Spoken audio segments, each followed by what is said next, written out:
வணக்கம், இது crime time. நான் பாலவேல் சக்கரவர்த்தி. சென்னை அண்ணா பல்கலைக்கழக வளாகத்தில் கல்லூரி மாணவி பாலியல் வன்கொடுமை செய்யப்பட்ட விவகாரத்தில் சாலையோர பிரியாணி கடை நடத்தி வந்தவரை போலீசார் பிடித்து வாக்குமூலம் வாங்கியுள்ளனர்.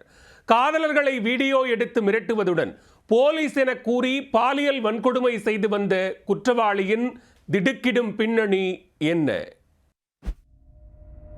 மாலையானால் சாலையோர பிரியாணி கடையில் விற்பனை, இரவானால் காதலர்களை பின்தொடர்ந்து சென்று பாலியல் அத்துமீறலில் ஈடுபடுவது என வழக்கமாக கொண்டிருந்தவர்தான் தற்போது கைதாகியுள்ள ஞானசேகரன். அண்ணா பல்கலைக்கழக வளாகத்திற்குள் எப்படி அத்துமீறி நுழைவது என்பதை நன்றாக அறிந்து வைத்திருந்த இவர் அடிக்கடி உள்ளே சென்று வந்திருப்பதும் அம்பலமாகியுள்ளது. ஏற்கனவே பாலியல் சீண்டல் வழக்குகளில் சிக்கி சிறை சென்றவர் தற்போது மாணவி பாலியல் வன்கொடுமை வழக்கில் சிக்கியிருக்கும் சம்பவத்தின் முழுமையான பின்னணி என்ன?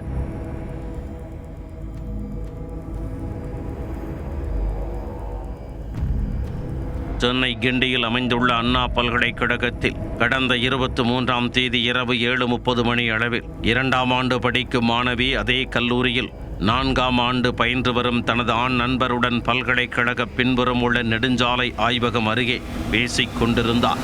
இரவு 7:45 மணி அளவில் அங்கு திடீரென வந்த அடையாளம் தெரியாத நபர் ஒருவர், உங்களை வீடியோ எடுத்திருக்கிறேன், எந்த ஆதாரம் போதும் உங்கள் இருவரையும் கல்லூரியை விட்டு வெளியேற்ற என கூறி மிரட்ட ஆரம்பித்திருக்கிறார். தான் அப்பகுதியில் காவலராக பணியாற்றி வருவதாகவும் மஃப்டியில் ரோந்து பணியில் ஈடுபட்டிருப்பதாகவும் கூறியவர் அந்த மாணவியின் ஆண் நண்பரை கண்மூடித்தனமாக அடித்து தாக்க ஆரம்பித்திருக்கிறார். அந்த இடத்தை விட்டு மரியாதையாக ஓடிவிடு, இல்லையென்றால் உன்னை கைது செய்து அசிங்கப்படுத்தி விடுவேன் என தொடர்ந்து மிரட்ட அந்த ஆண் நண்பர் அங்கிருந்து தப்பியோடி இருக்கிறார். இந்த சூழலில் தனியாக மாட்டிக்கொண்ட அந்த பெண்ணிடம் பாலியல் ரீதியில் அத்துமீறியிருக்கிறார் அந்த மர்ம நபர். தனக்கு உடல்நிலை சரியில்லை என எவ்வளவோ கெஞ்சியும் அந்த நபர் மாணவியை பாலியல் வன்கொடுமைக்கு ஆளாக்கியதாக தெரிகிறது. பாதிக்கப்பட்ட அந்த பெண் இதுகுறித்து பல்கலைக்கழக பாலியல் அத்துமீறல் விசாரணை கமிட்டியிடம் புகார் அளித்திருக்கிறார். சம்பவம் தொடர்பாக ராஜா அண்ணாமலைபுரம் அனைத்து மகளிர் காவல் நிலையத்திலும் புகார் அளிக்கப்பட்டது. இந்த விவகாரம் சற்று நேரத்தில் காட்டு தீயாய் பற்றி கொள்ள கோட்டூர்புரம் காவல் நிலைய உதவி ஆணையர் தலைமையில் ராஜா அண்ணாமலைபுரம் மகளிர் காவல் நிலைய குழுவினர் விசாரணையில் இறங்கினர்.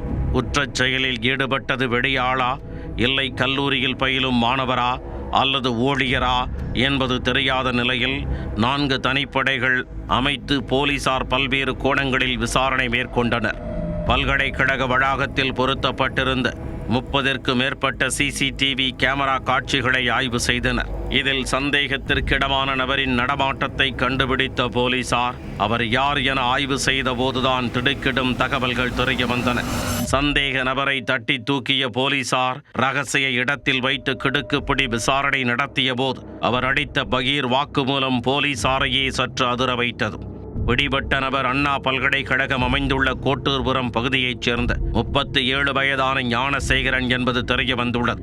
இவர் சாலையோரமாக பிரியாணி கடை வைத்து நடத்தி வருகிறார் என்பதும் தெரிய வந்தது. சிறு வயதில் இருந்தே அப்பகுதியில் வளர்ந்து வந்ததால் அண்ணா பல்கலைக்கழகம் மற்றும் அதன் சுற்றுவட்டார பகுதிகளில் உள்ள இண்டு இடுக்கு என அனைத்தையும் ஞானசேகரன் நன்கு அறிந்து வைத்திருந்தார். பாதுகாப்பு மிகுந்த அண்ணா பல்கலைக்கழகத்திற்குள் நுழைய 7 வழிகள் இருந்தபோதும் அவற்றையெல்லாம் தவிர்த்து எப்படி காம்பவுண்ட் சுவர் ஏறி குதித்து யாருக்கும் தெரியாமல் உள்ளே செல்வது என்பதை நன்கு தெரிந்து வைத்திருந்தார் ஞானசேகரன். அதற்காக அவர் தேர்ந்தெடுத்த இடம்தான் சூர்யா நகர். அண்ணா பல்கலைக்கழகத்தின் பின்புறம் கூவம் நதியை ஒட்டி அமைந்துள்ள இந்த சூர்யா நகர் பகுதி போதிய வெளிச்சமில்லாமல் ஆள் நடமாட்டமின்றி காணப்படும். இந்த பகுதியில் உள்ள காம்பவுண்ட் சுவர் வழியாகத்தான் ஞானசேகரன் அவ்வப்போது ஏறி குதித்து அண்ணா பல்கலைக்கழகத்திற்குள் சென்று தனது பாலியல் அத்துமீறல்களை நிகழ்த்தி வந்துள்ளார் என கூறப்படுகிறது. அவர் எப்படி அந்த பல்கலைக்கழகத்துக்கு உள்ள நுழைந்தார் அப்படின்னா காவல்துறை விசாரணையில தெரிய வந்திருக்கிறது. நீங்க தற்போது இந்த பார்க்கலாம், சூர்யா நகர் அப்படின்னு சொல்லிட்டு இந்த ஒரு பாதை போகுது. இதை பார்த்தீங்கன்னா நான் சென்றுட்டு இருக்க பாதை வந்து ஆள் நடமாட்டம் இல்லாத ஒரு பாதையாக தான் இருக்கும். இந்த பாதையின் வழியாக தான் இது இந்த காம்பவுண்ட் சுவர் வந்து அவருக்கு ஈஸியா இருந்திருக்கு போயிட்டு வரத்துக்கு. அவர் ஏன்னா அவர் இதே பகுதிவாசி அப்படின்றதுனால அவருக்கு வந்து எளிமையா இருக்கிறதுனால இந்த பகுதி வழியா செவர் ஏறி குதிச்சு ஈஸியா அவர் வந்து இந்த பல்கலைக்கழகத்திற்கு உள்ள வந்து அவர் நுழைஞ்சிருக்கிறார். இருக்காரு. அடிக்கடி இந்த பல்கலைக்கழகத்திற்கு உள்ளேயே அவர் இப்படிதான் சென்றிருக்காரு அப்படின்னு சொல்லிட்டு காவல்துறை விசாரணையில தெரிய வந்திருக்கிறது. குறிப்பாக அங்க ஏன்னா அண்ணா பல்கலைக்கழக வளாகத்தில் நிறைய லேப் இருக்கு. மேற்படிப்பு படிக்கக்கூடிய மாணவர்கள் இரவு நேரம் முழுவதுமே அந்த லேப்ல அவங்க வந்து பணியாற்றுவதற்கான வேலைகள் இருக்கிறது. அதுவும் இல்லாம அவங்க கல்வி சார்ந்த விஷயங்களுக்காகவும் தொடர்ந்து அந்த பல்கலைக்கழக வளாகத்திலே அவங்க இருப்பதற்கான வாய்ப்பு இருக்கிறதுனால அந்த மாணவிகளை வந்து நான் காவல்துறையை சார்ந்தவன் அப்படின்னு சொல்லிட்டு அச்சுறுத்தி அவர் இது போன்ற பல விஷயங்கள் அவர் ஈடுபட்டிருப்பது தெரிய வந்திருக்கிறது. அடிக்கடி இதே வேலையாக இந்த பகுதியில் சுற்றி வந்த ஞானசேகரன் பல்கலைக்கழக வளாகத்தில் தனியாக இருக்கும் மாணவிகள் மற்றும் ஆராய்ச்சி கூடத்தில் இருக்கும் மாணவிகள் என்று பலரிடம் தான் ஒரு போலீஸ் என கூறி மிரட்டி வந்துள்ளார். ஆண் நண்பர்களுடன் அப்பகுதிக்கு வரும் பெண்கள் என்றால் போதும், அவர்களை செல்போனில் வீடியோ எடுத்து மிரட்டி பாலியல் அத்துமீறலில் ஈடுபடுவதை வழக்கமாக கொண்டிருக்கிறார் ஞானசேகரன். அப்படித்தான் கடந்த 23ஆம் தேதி இரவு மரங்கள் அடர்ந்த மற்றும் வெளிச்சம் குறைவான பகுதியில் அமர்ந்து பேசிக் கொண்டிருந்த மாணவியிடம் அத்துமீறி இருக்கிறார் என்பது விசாரணையில் தெரிய வந்துள்ளது. இவரது குற்ற பின்னணி குறித்து விசாரித்த போது பல்வேறு பகீர் தகவல்கள் தெரிய வந்துள்ளன. ஓட்டூர்புரம், மயிலாப்பூர், வேளச்சேரி, மந்தவடி உள்ளிட்ட காவல் நிலையங்களில் 15ற்கு மேற்பட்ட திருட்டு மற்றும் வழிப்பறி வழக்குகள் இவர் மீது இருப்பது விசாரணையில் தெரிய வந்துள்ளது.